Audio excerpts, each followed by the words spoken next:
Olá! Hoje a gente vai mergulhar na história de uma jovem mártir romana, uma história de coragem que, olha, ecoa até hoje. Então, para a gente entender essa pergunta, vamos dar uma olhada de perto na vida de Santa Emerenciana e no mundo super perigoso que era a Roma antiga naquela época. Para a gente realmente entender a dimensão da coragem de Emerenciana, a gente precisa primeiro voltar no tempo, sabe? E entender o lugar onde ela vivia. Roma, no comecinho do século IV. E, acredite, não era um lugar fácil para ser cristão. Olha só essa linha do tempo. O Império Romano teve vários momentos de perseguição, né? Mas o período em que Emerenciana viveu, nossa, foi a chamada Grande Perseguição sobre o imperador Diocleciano. E essa foi, sem dúvida, a mais brutal e organizada de todas.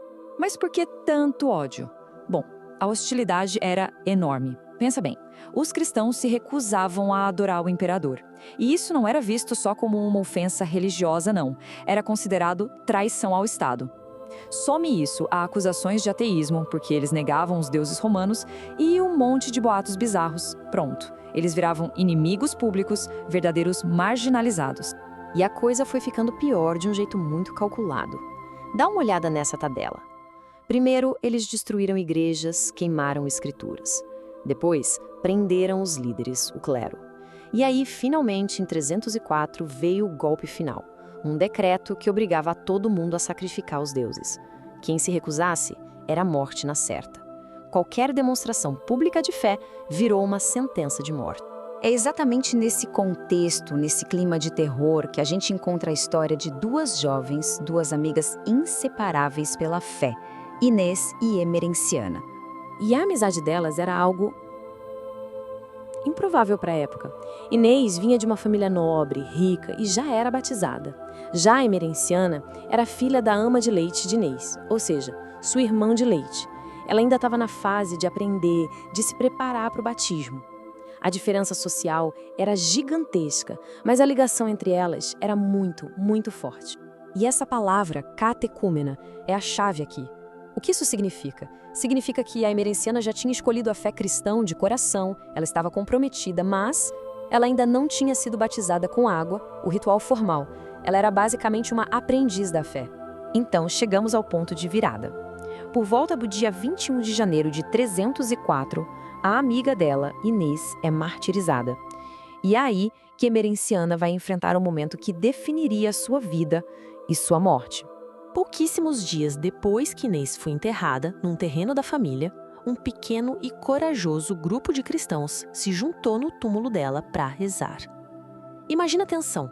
E quem estava lá no meio deles?